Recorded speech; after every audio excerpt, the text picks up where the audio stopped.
దీన్ని ఎక్కడితో వదిలే విషయం అయితే కాదు. ఎందుకంటే మత బోధనలు చేసే చోట ఇట్లాంటి వివాదాస్పద వ్యాఖ్యలు ఎందుకైతే చేస్తున్నాడని చెప్పేసి నేను కొంచెం లోతుగా వెళ్ళడం అయితే జరిగింది. జరిగితే ఇతను గతంలో మద్యం అమ్ముతూ మద్యం బాటిల్తో దొరికి ఒక కేసులో ఇవాళ రోజు కూడా ఆయన కోర్టుల చుట్టూ తిరిగే పరిస్థితి. అండ్ అది కాకుండా వైసీపీ ప్రచారంలో కూడా ఆయన తిరిగి వైసీపీ కార్యకర్తగా ఉన్న వ్యక్తి.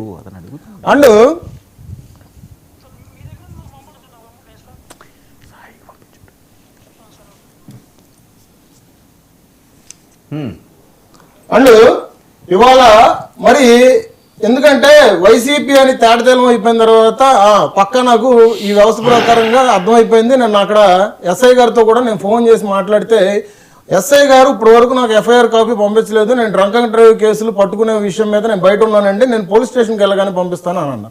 ఇప్పటి వరకు ఎస్ఐ గారు కూడా ఎటువంటి స్పందన లేదు నేను ఫోన్ చేసిన తర్వాత.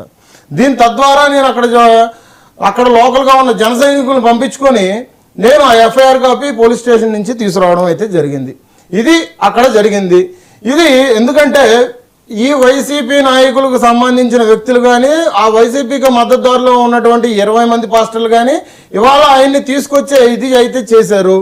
ఇక్కడైతే మేము జనసేన నుంచి కానీ కూటమి నుంచి కానీ ఈ విషయాల్లో కూడా ఎక్కడా కూడా తగ్గే విషయం లేదు. ఎందుకంటే సాక్షాత్తు ఒక పార్టీ అధ్యక్షులు ఇవాళ అధికార పార్టీలో ఉన్న ఒక డిప్యూటీ సీఎం అయినటువంటి పవన్ కళ్యాణ్ గారిని ఇటువంటి తల తీసేస్తాననే మాటలు ఒక మైక్లో పెట్టి సనాతన ధర్మం గురించి ఇంత తక్కువ చేసి మాట్లాడిన వారిని నాన్ బెయిలబుల్ వారెంట్ కేసు లెక్కన బుక్ చేసి వాళ్ళ రోజున జైల్లో పెట్టాల్సిన పరిస్థితి.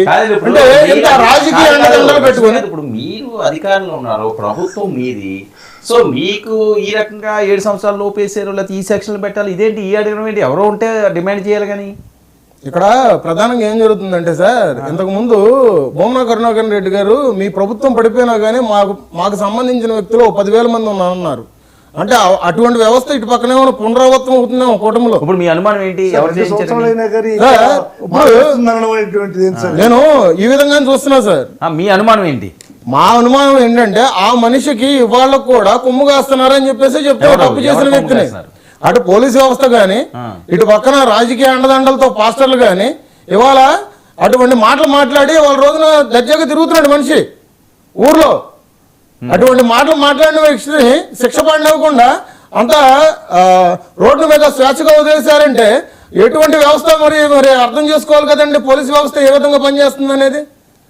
ఒక పార్టీ నుంచి ఒక మనిషి ఫోన్ చేసి సార్ ఎఫ్ఐఆర్ కాపీ ఇవ్వమంటే నేను ఇస్తానన్న మనిషి ఇప్పటి వరకు మాట్లాడలేదు, స్పందన లేదు. మరి దీని గురించి ఏం మాట్లాడమంటారు? మరి తీసుకోవాల్సిన నిర్ణయాలు అంటే ఇప్పుడు కూటమిలో ఉంది, మీరు తీసుకోవాలంటే మేము తీసుకుంటామండి. ఇప్పుడు తద్వారా ఇప్పుడు ఇదంతా బహిర్గతం అయింది.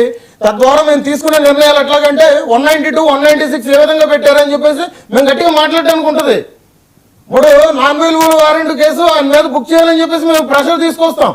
ఇక్కడతో వదిలే పని కాదు కదా సార్, చిన్న విషయం కాదు కదా ఇదేమి. ఎంతో కోట్ల మంది హిందువుల మనోభావాలు అవి.